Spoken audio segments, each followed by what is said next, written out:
There's a moose right there. It's like right here, right in the center, exact center of the video. However, he's blending in with some of that brown dried up grass. See, it's moving now, so I won't be able to see it. Wish I could zoom in more.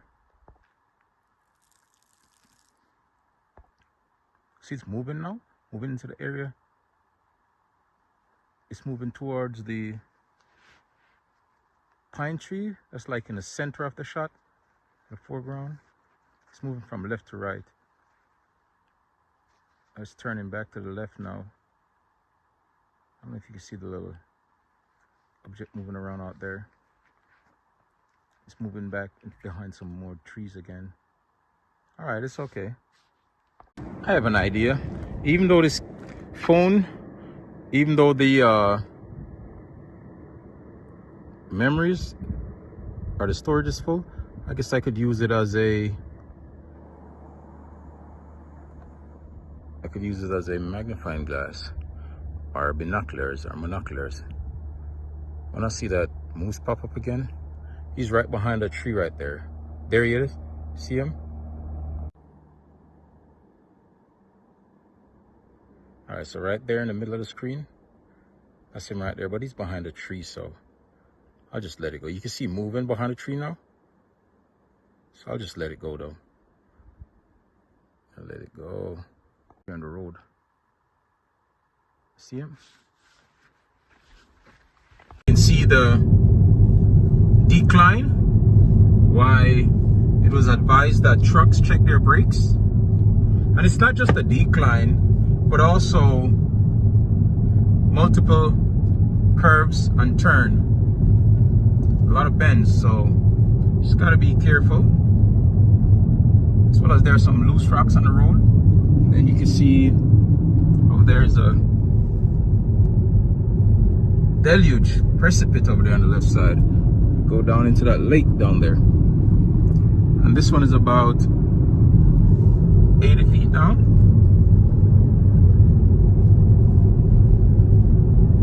But yes, it's over there.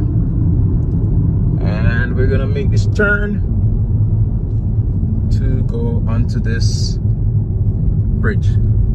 Another thing that happened just now when I came around that corner, the sun was like shining directly into my eyes, so that was something else.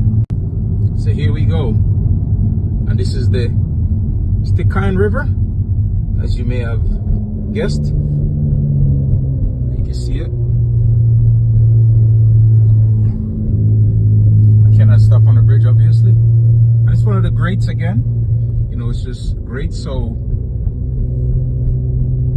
it's good for winter time. During the winter time, you drive on it. If there's ice on the bridge, it will break up. Commemorating that, it's like a grill, so it's got these sharp teeth, and then in between the space where the ice will fall in to the river. Down the decline, and now we're gonna go up the incline. And I just passed an advisory that says that tire chains may be needed. I guess that's in winter time when there's snow and ice on the road. Going up might be treacherous, might be hard, so you might need tire chains.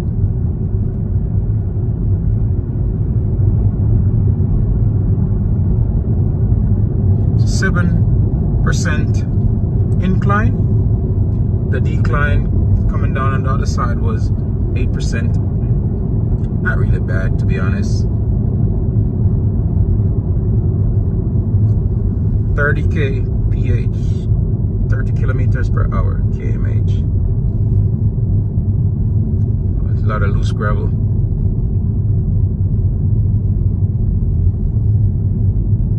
Okay, and I guess there's a turn as well. That is very deep. Deep corner, we call them in Jamaica. Deep corner. So you see loose gravel. And then this deep turn.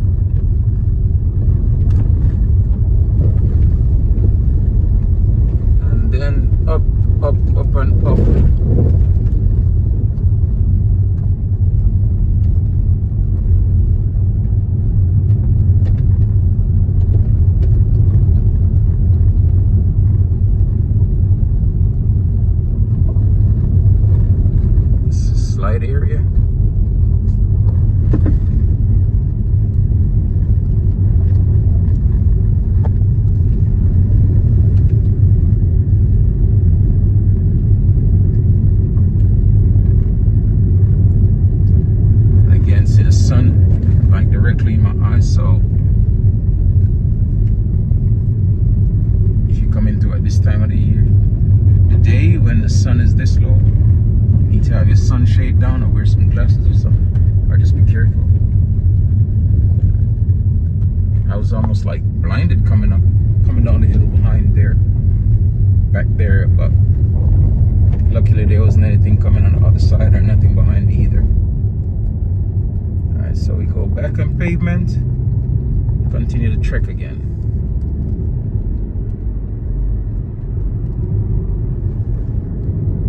Just off shoulders, just a steep drop off on both sides. You can see it on that side, and look right there. It's just a steep drop off. You can see it right there, look. On both sides it's the same. It's just a drop off. But it's even worse on the right side. Look at that.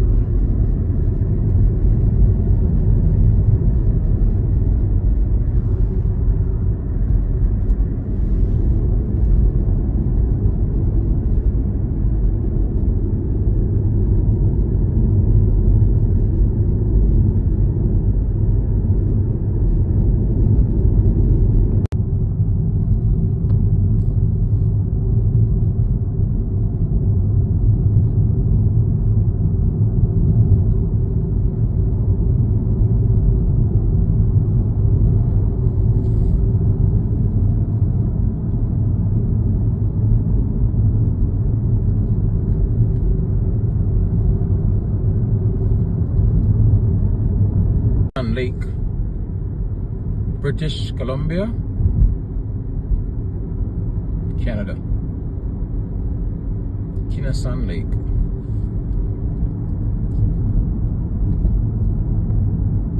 And it's another big lake out here.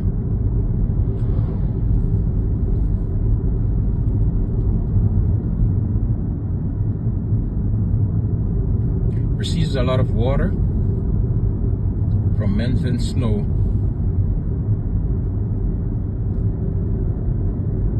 From the mountains. Now we're much closer to the ice cap mountains. You can see them right there. I can even feel the cold coming off the mountains right now. See, this is the closest I'm gonna get here. Look at it right there. See, right there. So it's not far. As a matter of fact, I can even feel water coming off the mountains. Wow.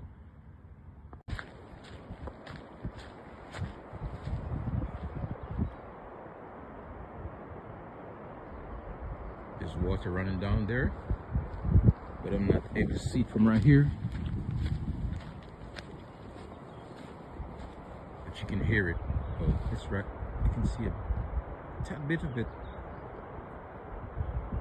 running down, flowing down. Yeah, it's cold out here.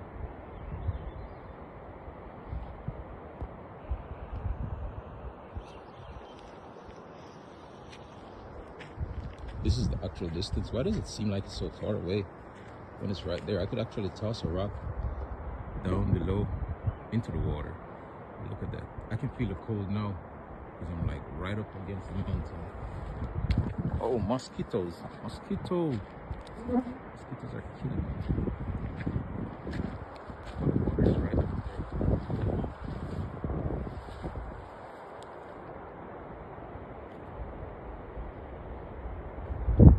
So this is the Burrage River, B-U-R-R-A-G-E, Burrage River. And I just come out here to show you the deck of the bridge. See, look, it's like a grate. That's how they make it.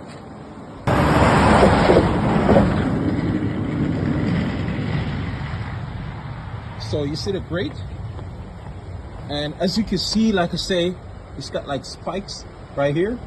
And then of course, if it's frozen, when the vehicles drive over it, it can break up the ice, and then the ice will fall down through these cracks or through these spaces down into the river basically below. Because as you know, because the bridge has nothing underneath it, it's open air. It's getting air from all four sides, and therefore bridge usually ices over before the rest of the surface of the road. So that's the reason why if you're driving in cold countries, you come up to the bridge, there's usually a sign saying bridge ices over before road. So that's the reason for that, obviously. All right, so that's it. Burridge River, the bridge, and I'm gonna hit the route back home.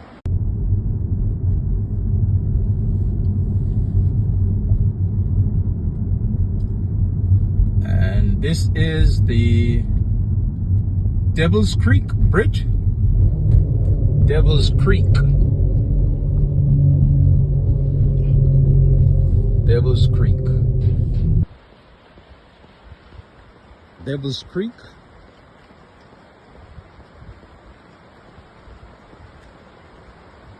And it's one of those with the metal bridge, or grate, like I call them. But I just want you to see down here in this creek, Devil's Creek. Look at that.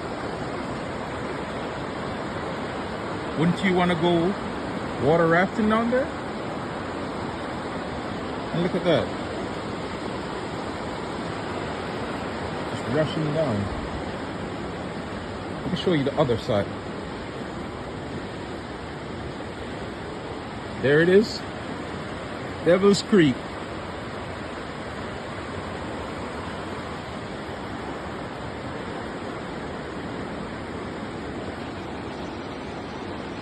Area is a known avalanche area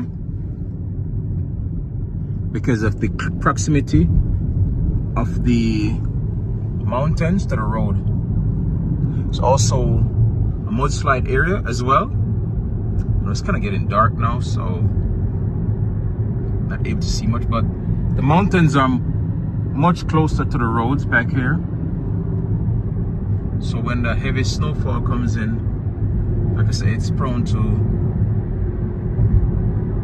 avalanche. And as you know, avalanche is just basically ice breaking off, and it's just tumbling down. And of course, we're talking about a huge amount of ice that can bury up any, see right there, see how close that is, and it's all the way down. Yeah, it's all the way down. So as you may know, avalanche is dangerous for skiers, for instance. All right, see right there, so you can see it's right there, and literally from where I'm at right here to go over there is just about, if I were to walk over there, it's just about maybe a quarter mile to where the ice is right there at the bottom. Right there, see? Look. So it's right down here. It's just a quarter mile over there.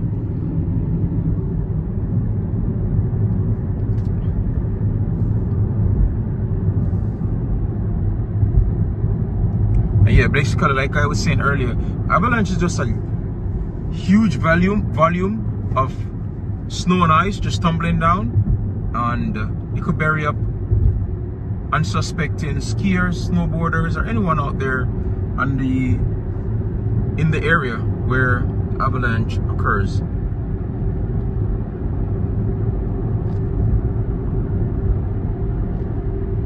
Now you can see it right here. See that? I don't even have to zoom in at all. It's right here. I'm right up on it. See that? -5. That is 1. And if I were to zoom into 3, that's it. But I'm right here. If the bushes weren't here, I would just walk over there and walk right up to the ice. But the bushes are all here. So you can see it right there. And I can feel it too, because it's cold. Of course, it runs down underground and they channel it under the road, and you can hear it on the other side. I don't know if you can hear it, but it's running back there. And like I say, it's much colder over here. It's not what? It's all the way down to 40 degrees right now. So there you have it. Down to 38 degrees. Why is the light coming on? It's actually 38 degrees right now, as you can see. Fahrenheit, what is that? That's about maybe 2 degrees Celsius, thereabouts. Moon peeping around the corner, so the moon is up. The moon peeping up out from behind the trees over there. Looking like it's hovering right above the earth. Just above it. Not way up in the sky, but like right above it. That's what it looks like from my vantage point.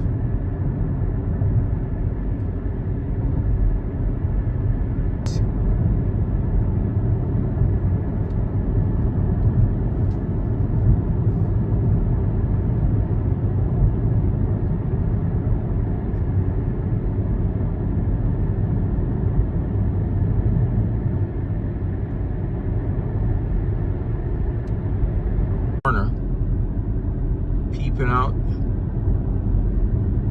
but I guess it's gone. It's gone.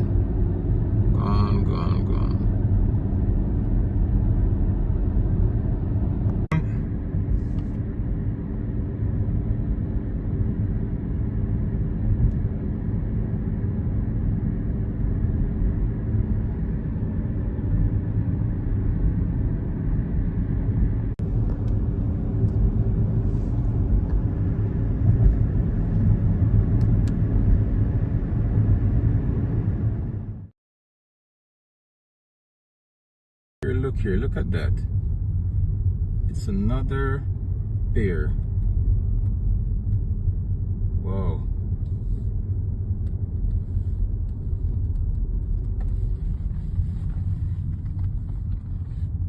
Car coming down. So I've made it to Kitanyao, Canada, and I'm still in British Columbia, and this is the home of the totem pole. Look at that. Home of the totem. Got the totem pole. I'm on the wrong side of the sun now, so it might not come out clearly because the sun is actually behind me. I need to be facing away from the sun, but you won't see the face of the totem if I were to turn around. But there it is. And you can see subdivision.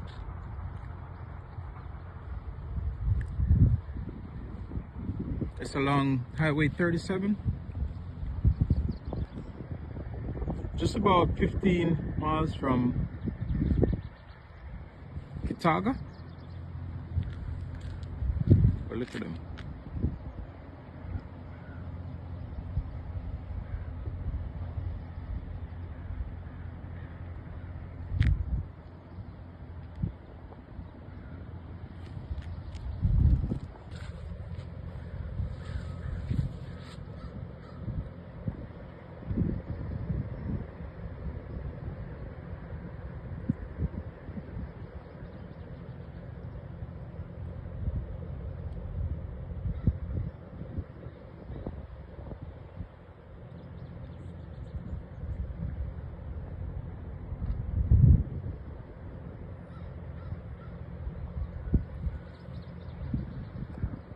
So this is Gitanyao, and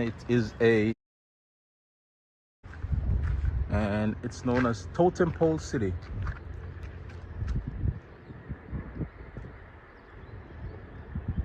And these stately monuments, they're made in cedar. So these totem poles are in cedar wood. It proclaims the owner's clan, whoever owns it, clan, as well as their family tradition, but they're never associated with any religious or religion. The clan crest portray, as you can see, mystical creatures right there, and some of them are also in human form from the legendary history of the clan. Yeah, a primitive art form.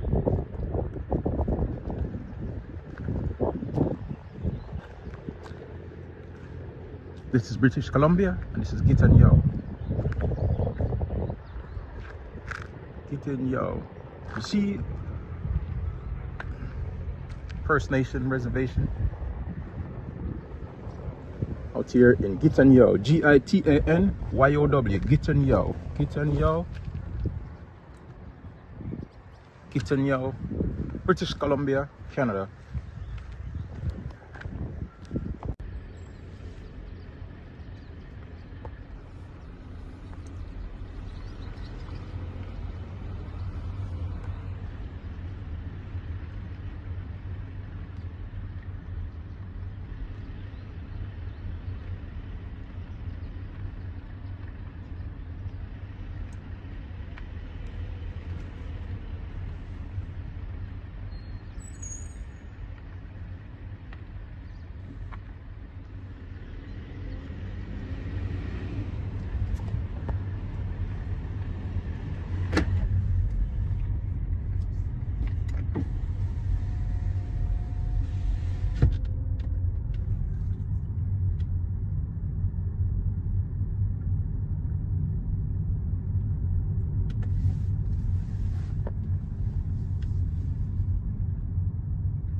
Gitanyao, British Columbia, Canada.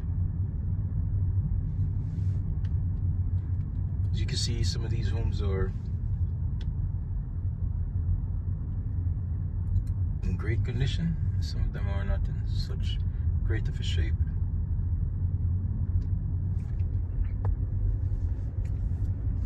Now heading back out onto 37.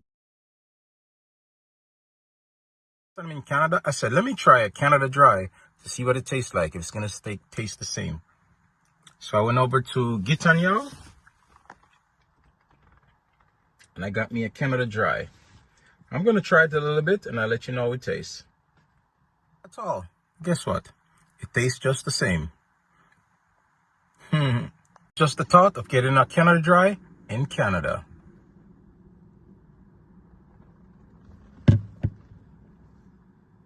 Made it down to Kitwanga and I'm gonna get on 16. I'm gonna turn left onto 16.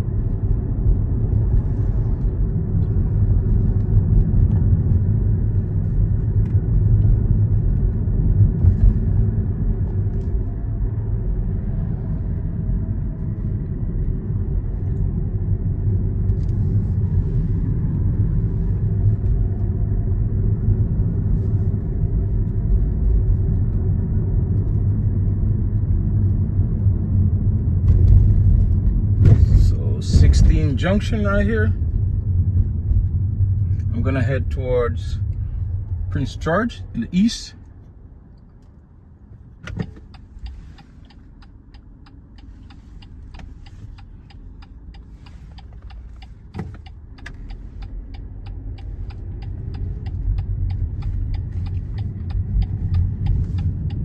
This is a gas station down here at Kitawga. Now I'm on 16, heading east.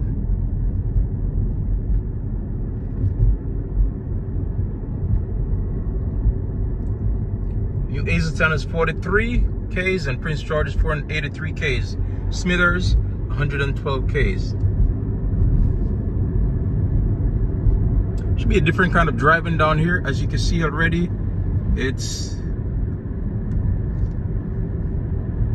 filled with more traffic than what I was experiencing coming through the hills up on 37. So here we go. Here we go.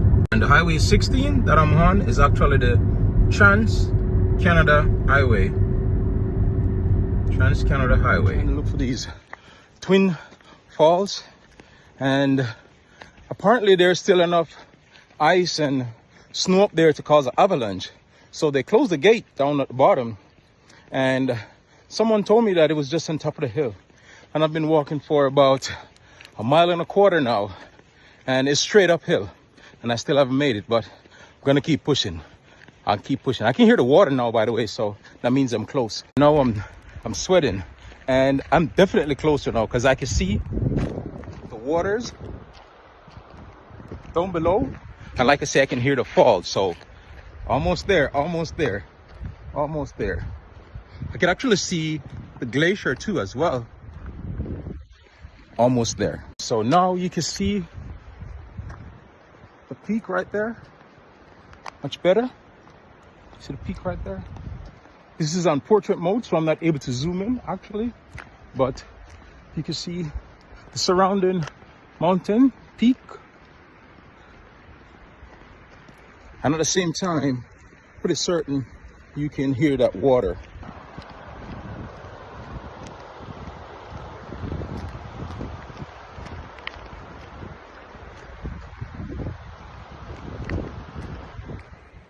Thought I was close. I'm closer than I was when I was at the starting point. But this trail is going up again. So I guess that's just part of the water that runs underneath the rocks and coming out into the trail right there and into the creek and making that river. But I'm no closer. Still got about 3/4 of a mile to go, but I'm gonna keep trekking. So I finally made it up to the recreation area, which is right here. But then I still got to go up the trail up there to get up to the falls. So that's what I'm gonna do. I'm gonna look at this recreation site trail map, and then I'm gonna hit the trail real quick. And this is British Columbia, Canada, and we're at Twin Falls recreation site. So I am right here,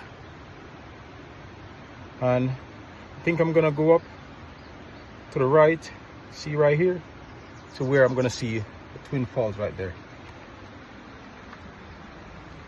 And then now I'm gonna hit the trail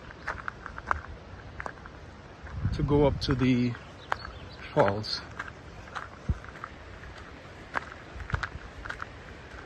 Right here, this says I'm in goat country. Mountain goats are incredible climbers with sharp horn and delicate social hierarchy. Alrighty, so let me hit the trail. Go take a look at these Twin Falls. So apparently there's a viewing platform up there. I'm just about right here right now. And so I'm gonna go up, and there's a viewing platform where I'll be able to see both falls. As I walk up this trail, I hear the sound of the waterfall getting louder and louder, which tells me that finally I'm close. As a matter of fact, look at that. I can see one of them right now. Oh, there's a bunch.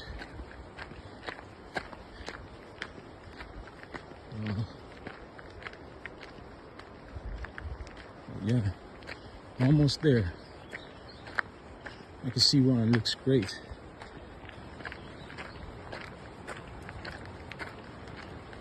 There it is, wow. There's one of them. Look at that.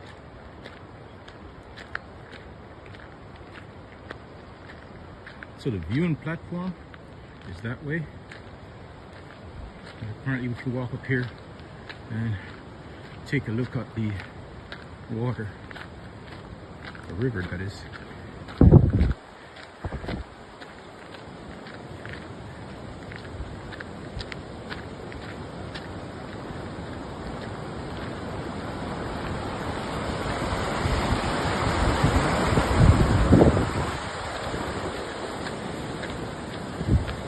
And there goes the falls. One right there, one right there. Seems like there's no end to this trail. Every time I think I'm at the top, it keeps going. Keeps going and going. Yeah. Even further yet. But I can see one of the waterfalls up straight ahead, and there's one over here to my right.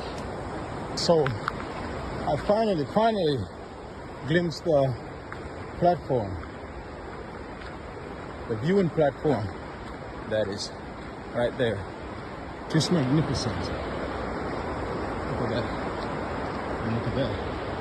Two of them. Just like that. Wow. It's a hike coming up here, but it's well worth it. Well worth it. Coming up, mostly uphill. Let's say 90% of it is uphill. But look at that. Wow. Wow.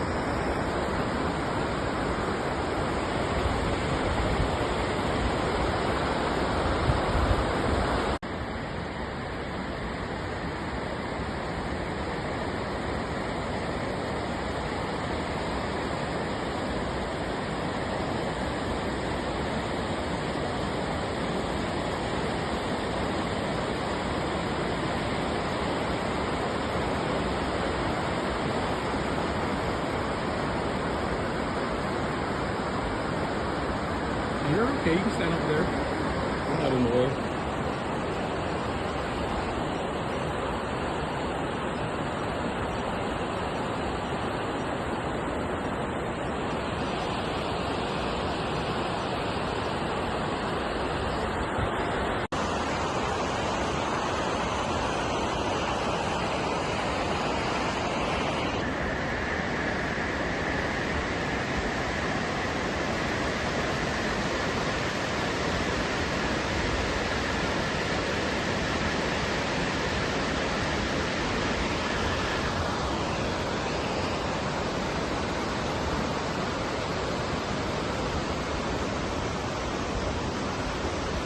So look at that beauty. I can sit here and watch them. Right there, one, and then the other is right here.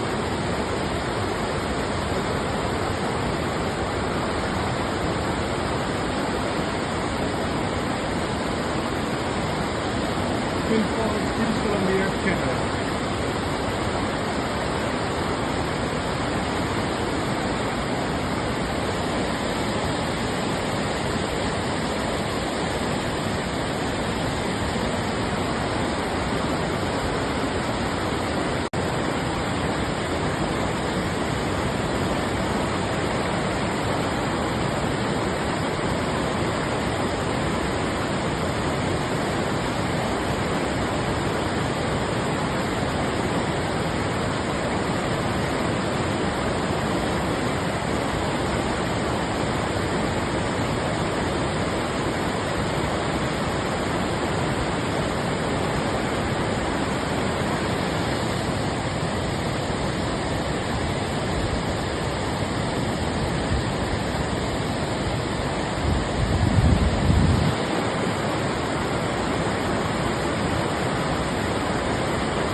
So I finally made it up to the falls, Twin Falls.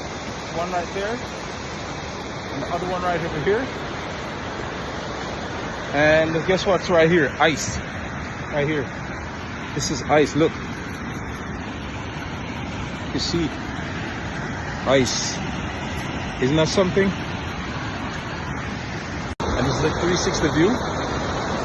One right there and the other fall right there. You see the water down below? And like I said, you can see the ice right here. You can actually see where it's drifting. See the ice melting way down here. So you can see the ice. It goes way up there to that little tiny baby falls up there. You see it. So this is the spectacle right here. This one. And the other one is right there. Twin Falls.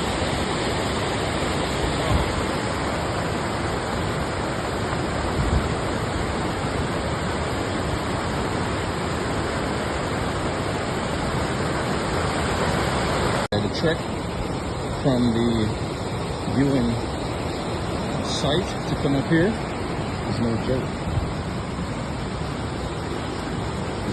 You see one slip These people are bad.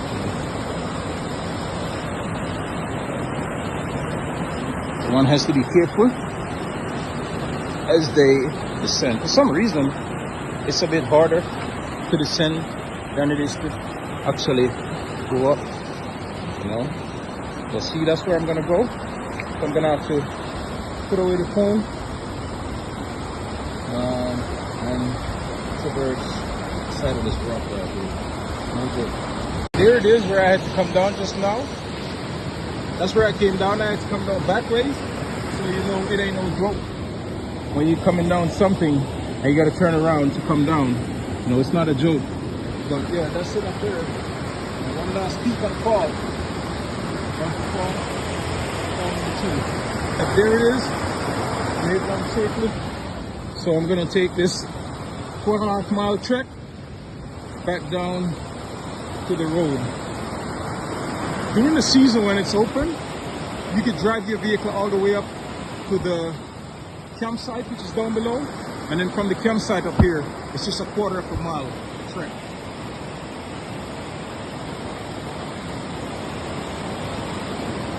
Once again, Twin Peaks, Twin Falls, British Columbia, Canada. A good hike up to the Twin Falls, but it's now time to head on out of here to the next destination on the route. Not certain where that's gonna be or what's that's gonna be, but so long, Twin Falls, so long. So I'm here in Fort Fraser, British Columbia, Canada, and I saw this railroad car, this locomotive or engine, whatever you call it, but it says Grand Trunk Pacific Canadian National. That's what the CN stands for. I think it's 78135, and it says this is your 100th anniversary of the last pike driven to complete the Grand Trunk Pacific Railway on April 7, 1914, presented by CN to the community of Fort Fraser, BC, 2014. Okay, so let me see if I can take a look on the inside now. Oh, it's locked. I can't get in there. Let's see if I can zoom in on the inside and see anything in there. Oh, are those hands? Bloody hands? Yeah, they are. In chains. Wonder what is that all about. Obviously, I know it's not real, but wonder what it's all about. You could get a glimpse on the inside. And I guess the engineer would be sitting right here, or the driver.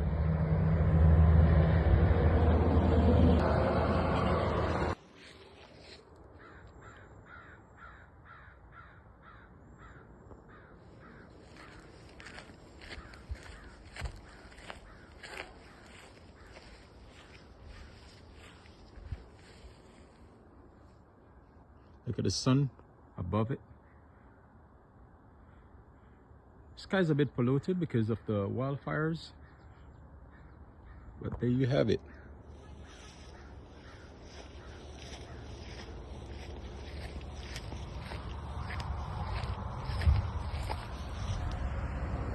Right now I'm in Vanderhoof, Canada, which is the geographical center of British Columbia. This is the Royal Bank of Canada, as you can see.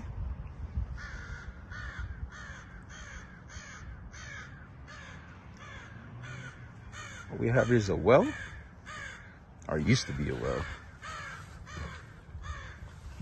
Oh, those are what they used to use back in the days before we had piped water. That's the Board of Trade building right there. Established in 1914. And that's the visitor center.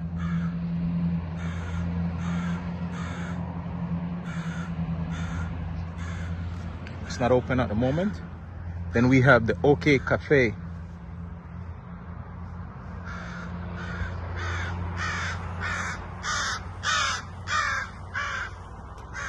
And they have exhibits upstairs.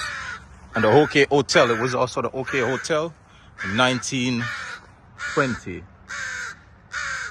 And we have a bird up there making a bunch of noise. There he is. What's his problem?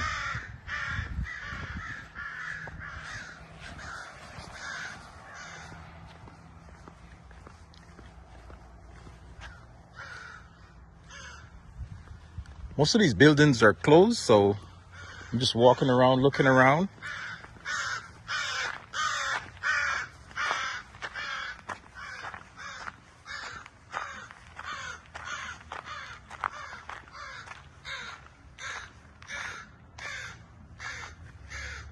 So there's the community museum here as well. And the rail car. I know we just stopped just now. We look at one of the rail cars, and I'm gonna go take a look at it around the corner as well.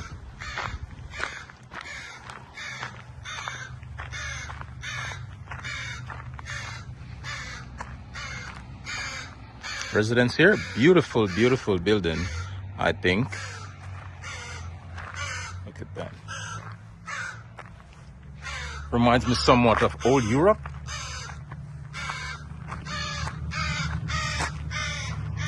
Doesn't have any markings, so I can't say what building that one is.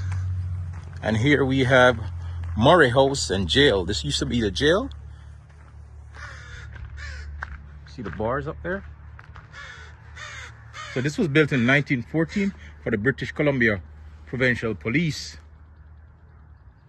And this house has the original jail cell, an office used by the first constable of Vanderhoof, Charles Evans, who patrolled the area. While the constable worked in the front, his family actually lived in the back.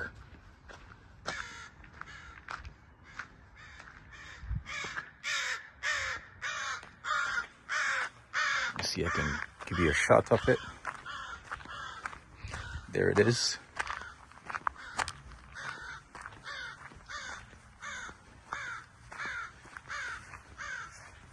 This is the back here. As you can see, when I went to the front, they had the bars. And this is the back.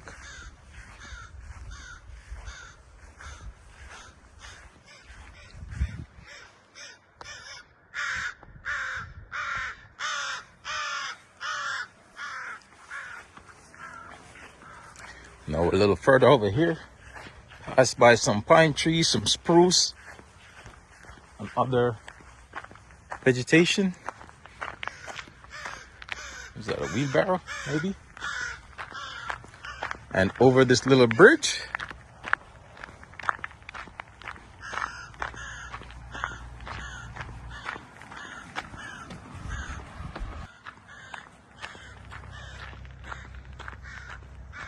not certain what this is, but it looks like something that you would use in a field to plow the land back in the days.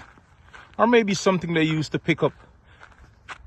Yeah, it looks more like a something that you'd use to pick up like hay or something in the field. Not sure what it is, but it could be used to pick up hay, as you can see how it's designed. Now, before we get to that railroad car or the locomotive, we're gonna go around the corner here.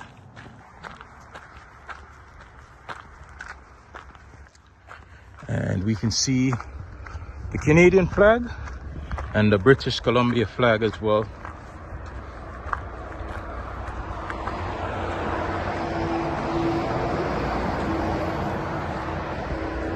And from up here, we can see the sign. Well, I'm definitely gonna have to go around and take a picture of it.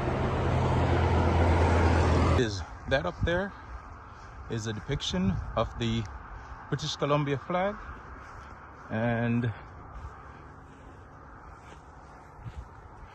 Vanderhoof spelled out by the flowers right there. And then of course BC, British Columbia.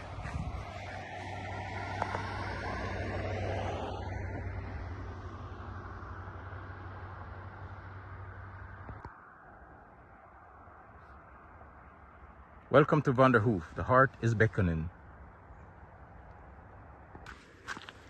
Now we're going to take a look at this locomotive.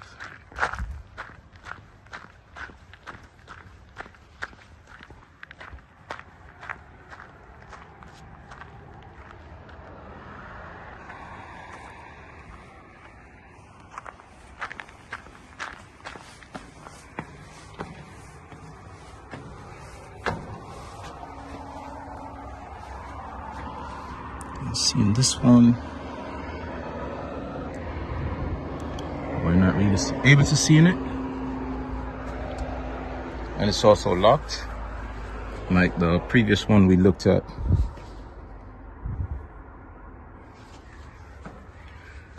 So the switch is here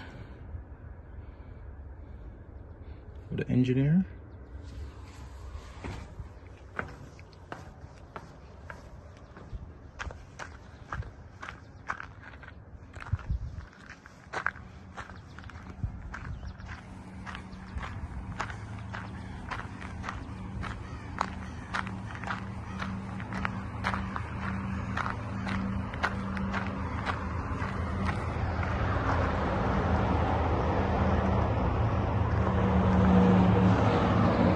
Canadian National Railroad, CNR, caboose, 1986. So this is the caboose, 1986. I'm gonna get up on this one as well and see if I can see anything on the inside. This one is also padlocked, and yes, you can't really see anything on the inside.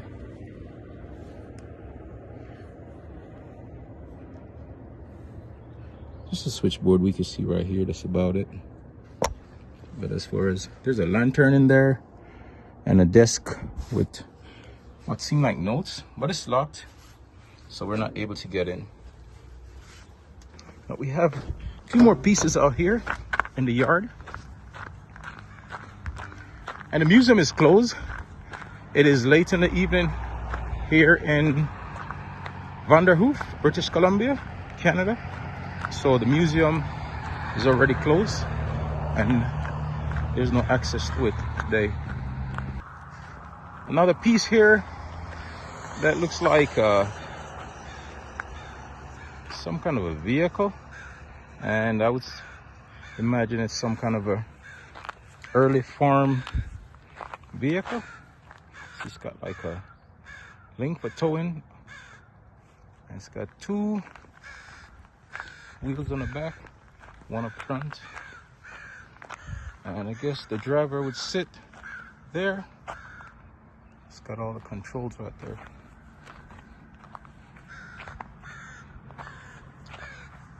Now there's another piece of equipment over here.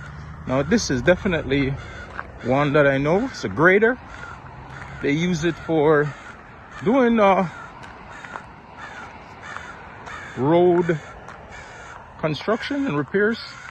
That's the number one. That's what I've seen it for, used for, first and foremost, when I was living in Jamaica. Not this version, obviously, a newer version, but also it's used in Alaska for certain to remove snow and ice from the roads. Adams Leaning Wheel Grader, manufactured by J.D. Adams and Company, Indianapolis, Indiana.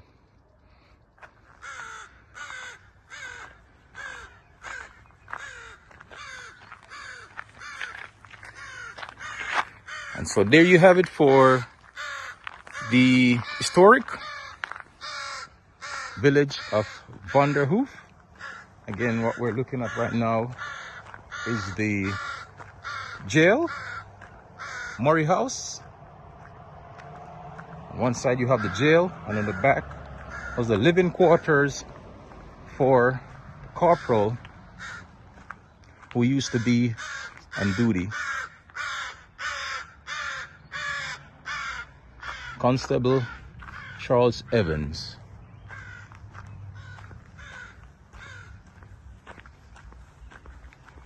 And we have the museum back here. However, like I say, it's not open at the moment. So there you have it. And there goes our pesky little friend up there. See the moose over there? I was just driving by and I saw this moose. Look, see him right there? He's going to scamper off into the woods. It's gone. I can hear the train galloping along and honking its horn. You hear it? The train is galloping along beside me and blowing the horn. You hear that? Hear that again?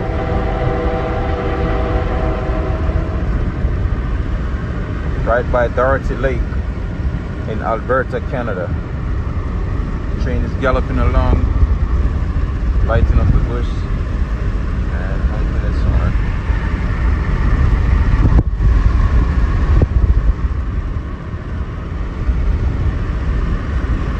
There are lane controls due to the risk of forest fires. So we'll see what this one says. Proceed.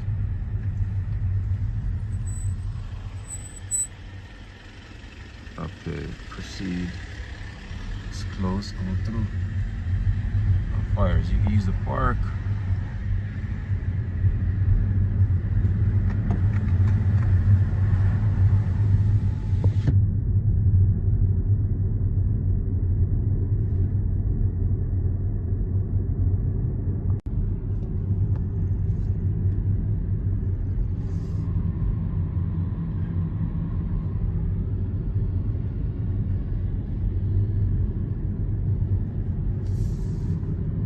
Talk about glacier and ice. Now look at that chunk of ice right there. See the mountain, ice, mountain. Now that's what you talk about when you talk about glacier. See how wet this area is? Stays wet. Listen to the birds singing. You hear them? Listen.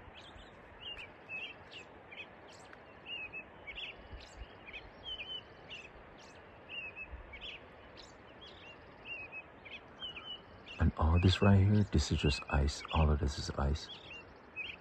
That's ice right there.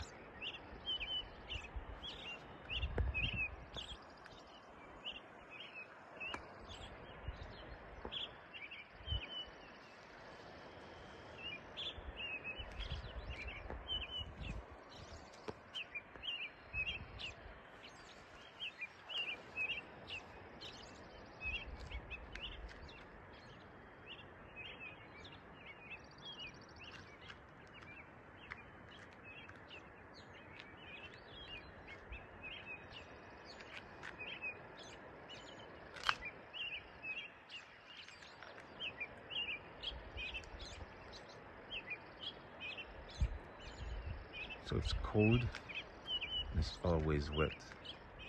And that ice, that's ice that will never melt. Because what will happen, it will just stay like that, and then come winter time again, just more ice, more snow and ice on top of that. So it will never completely melt. Even down below you could see there's ice down in the valley as well. And this is in Alberta, Canada. Wish it was daylight so I could take a better video of it so you could see it.